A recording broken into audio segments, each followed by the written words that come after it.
Avant de plonger dans cette histoire incroyable, pensez à vous abonner à la chaîne et à activer la cloche. Ici, chaque récit a quelque chose à dire, et vous ne voudrez pas en manquer un seul. Grace Wilson avait tout pour être heureuse, un mari qu'elle croyait aimant, une maison élégante dans un quartier arboré d'Atlanta, et surtout, des rêves plein le cœur, des rêves simples, profonds, puissants. Elle imaginait des rires d'enfants résonnant dans les couloirs, de petits pas pressés sur le parquet verni, et des bras potelés se refermant autour de son cou les matins de Noël. Elle voulait une famille, pas pour combler un vide, mais parce qu'elle débordait d'amour à offrir. Mais parfois, la vie prend des détours cruels. Parfois, elle brise les cœurs les plus sincères sans raison apparente. Et parfois, les cicatrices invisibles qu'elle laisse ne guérissent pas avec le temps, elles s'enfoncent simplement plus profondément dans la chair, jusqu'à ce qu'on apprenne à vivre avec. À 27 ans, Grace baignait encore dans cette illusion romantique que l'amour, le vrai, pouvait tout surmonter. Elle partageait sa vie avec Matthew Coleman, un homme qui brillait en société. Ambitieux, élégant, le mot toujours juste en public, il gravitait déjà autour des cercles du pouvoir, et son nom circulait dans les milieux d'affaires comme une étoile montante. Avec lui, Grace pensait avoir trouvé son compagnon de route, son pilier, son avenir. Ils parlaient souvent de leurs futurs enfants. Ils avaient même choisi des prénoms. Eden, pour une fille. Miles, pour un garçon. Ils s'imaginaient parents, jeunes et dynamiques, emmenant leurs enfants au parc le samedi matin, assistant à des pièces d'école, planifiant des étés en famille sur la côte est. Mais après des mois d'essais infructueux, leur enthousiasme se changea en inquiétude. Et cette inquiétude devint progressivement une obsession. Les examens médicaux commencèrent.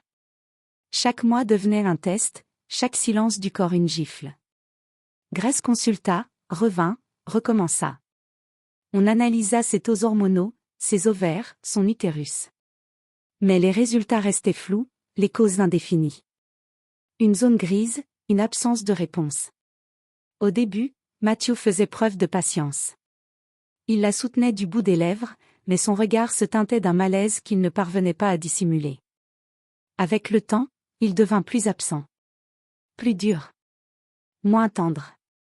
Ce n'était plus leur combat, c'était devenu son fardeau à elle. La pression sociale s'ajoutait à la tension silencieuse de leur quotidien. La mère de Matthew, une femme sèche aux manières rigides, n'avait jamais réellement apprécié Grace. Elle lui disait, à demi-mot. Une femme digne de ce nom donne un héritier. Matthew, lui, s'éloignait. Il rentrait tard, ne touchait plus Grace que par devoir, et s'enfermait dans son bureau des heures durant. Il fuyait le problème et Grace avec lui. Puis, un soir de pluie battante, tout céda. Ils étaient rentrés d'un dîner tendu chez des amis, où une énième remarque sur les enfants avait jeté un froid. Dans le salon, encore en manteau, trempé, fatigué, l'échange explosa. « Tu ne comprends pas. » S'était-elle écriée, la voix tremblante. « Ce n'est pas ma faute.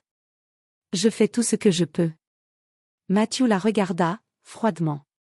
Son visage, autrefois si doux, était devenu une statue de mépris. « Tu es stérile, Grace. Tu ne peux pas me donner ce que je veux.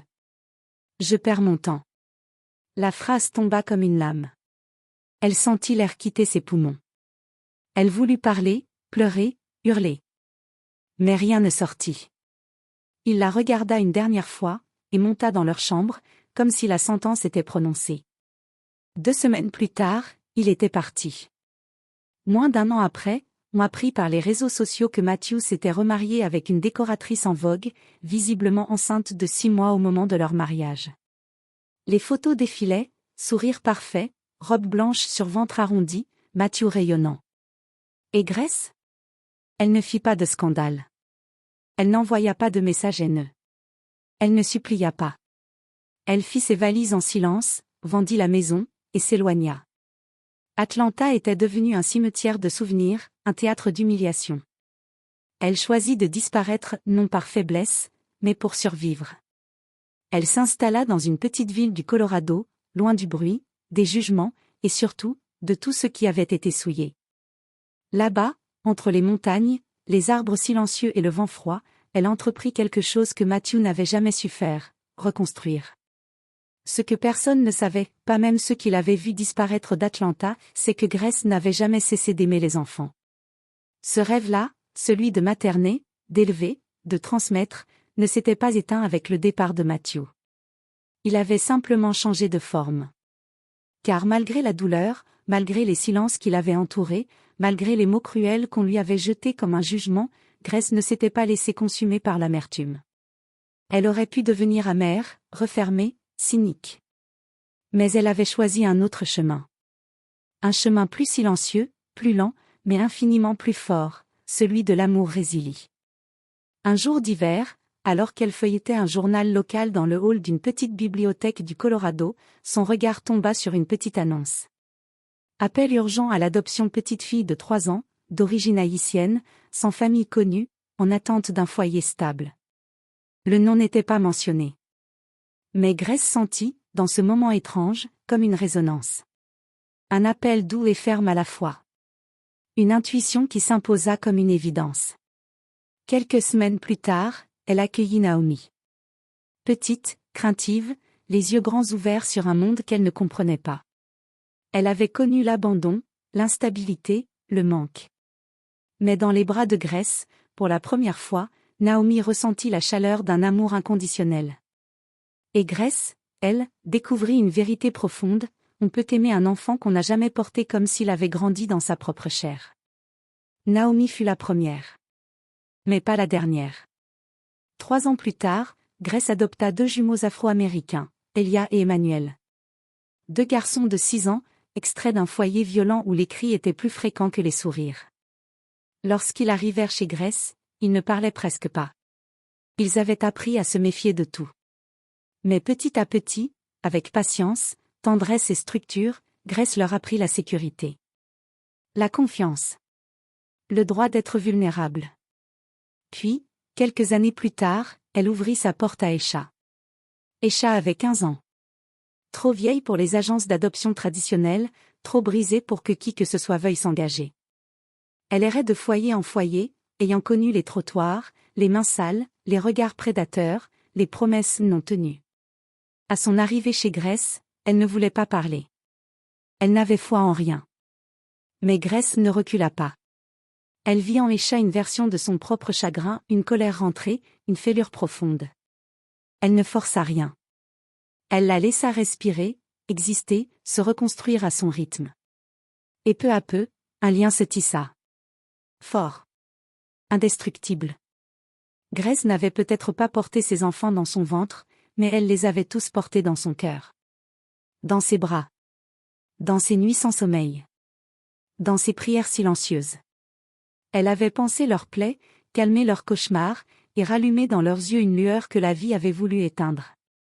Mais elle ne s'était pas arrêtée là. Au fil des années, Grace était devenue un pilier discret mais solide de sa nouvelle communauté. Elle enseignait à l'université locale la psychologie de l'enfance, avec une passion nourrie autant par les livres que par l'expérience du terrain. Ses cours étaient pleins d'authenticité, de compassion, et d'une sagesse tranquille. Elle fonda une maison d'accueil pour jeunes orphelins et adolescents abandonnés. Elle ne voulait pas seulement sauver ses propres enfants, mais ouvrir la porte à d'autres, nombreux, invisibles, oubliés du système. Elle créa un programme d'accompagnement éducatif, des ateliers de résilience, des partenariats avec des thérapeutes, des anciens enseignants, des artistes. Grace devint, sans le chercher, une référence. Un exemple. Une force douce. Pendant 20 ans, elle donna tout.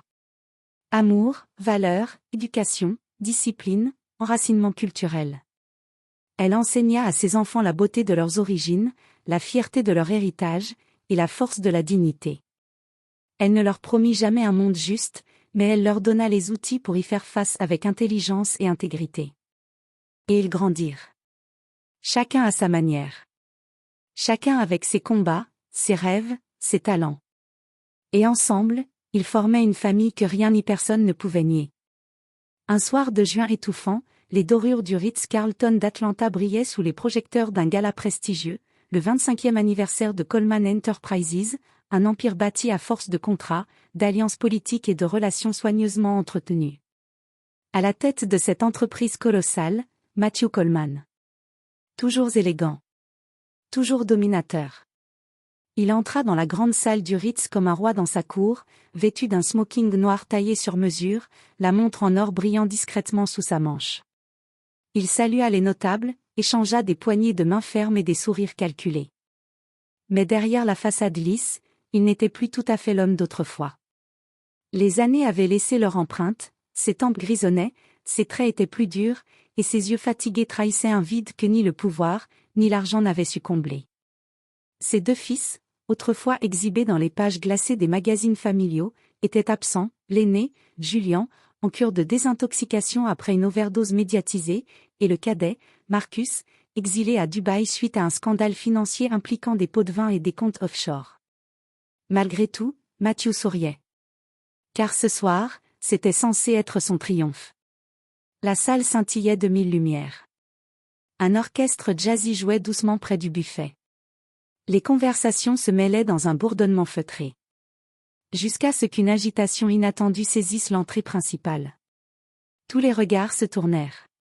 Le murmure se fit silence. Et l'air, soudain, sembla plus dense. Une silhouette entra, droite, lumineuse, enveloppée dans une robe de satin ivoire qui captait la lumière comme une étoile. Grace. Son port de tête était royal, mais sans arrogance. Elle marchait lentement, avec cette assurance tranquille qu'on ne peut acquérir qu'en traversant la douleur et en sortant digne. Ses cheveux coiffés avec élégance, son regard franc, sa démarche fluide, tout en elle irradiait une force profonde. À ses côtés marchaient 4 jeunes adultes magnifiques, tous noirs, tous rayonnants. Naomi, sublime dans une robe bordeaux, connue dans tout l'État pour ses plaidoiries percutantes et son combat pour la justice raciale.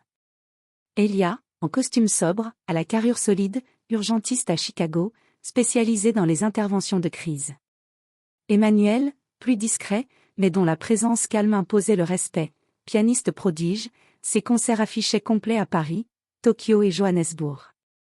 Esha, en tailleur noir, fière, droite, fondatrice d'une ONG pour les survivantes de violences domestiques, récemment récompensée par les Nations Unies.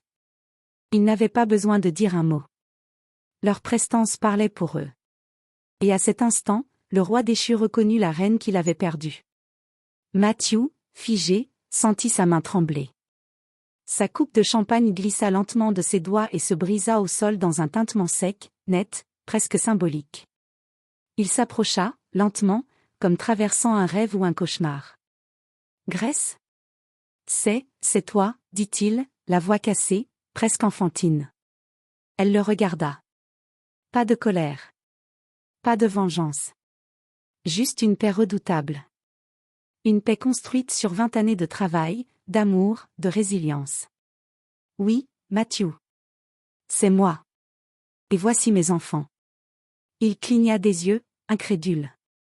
Sa bouche bougea, hésitante. Mais, tu avais dit que tu ne pouvais pas avoir d'enfants. Grace sourit doucement. Un sourire triste, mais inébranlable. Tu as raison. Je n'ai pas donné la vie avec mon corps. Mais j'ai élevé des âmes avec mon amour. Puis, son regard s'assombrit à peine, juste assez pour que la vérité perce. Et toi, Matthew, qu'as-tu fait de ceux que tu as créés ? Le silence qui suivit fut plus tranchant qu'un verdict. Un silence lourd. Brutal. Qui en disait plus long que n'importe quel discours. Autour d'eux, les invités détournaient le regard, gênés. Certains chuchotaient. D'autres fixaient Grace avec admiration. Même les serveurs semblaient suspendus dans le temps. Matthew, lui, recula d'un pas. Ce n'était plus sa soirée. Ce n'était plus son trône. La vraie grandeur venait de marcher dans la salle, et elle portait le nom d'une femme qu'il avait autrefois brisée. Mais qu'il n'avait jamais su détruire. Cette soirée-là, le destin changea de camp. Alors que le gala touchait à sa fin, que les verres de champagne se vidaient et que les musiciens remballaient leurs instruments, les journalistes présents, d'abord intrigués, puis fascinés, n'avaient Dieu que pour Grace Wilson et les 4 figures imposantes qui l'entouraient. Aucun communiqué officiel ne pouvait égaler la puissance silencieuse de cette apparition. Le lendemain matin, toutes les unes locales et même certaines nationales affichaient la même image, Grace, debout, entourée de Naomi, Elia, Emmanuel et Esha, la tête haute, le regard serein, unis dans une lumière douce qui semblait capturée à dessein par le destin lui-même. Un cliché pur. Brut. Authentique. Le titre était simple, mais dévastateur. La force d'une mère, l'amour plus fort que le sang. Dans les cafés, dans les salons, dans les salles d'attente et jusque dans les conseils d'administration, l'histoire se répandit. On parlait de cette femme que l'on avait qualifiée de stérile, rejetée, effacée, et qui, 20 ans plus tard, revenait dans la lumière avec des enfants bâtissant de chair, mais d'âme et de loyauté.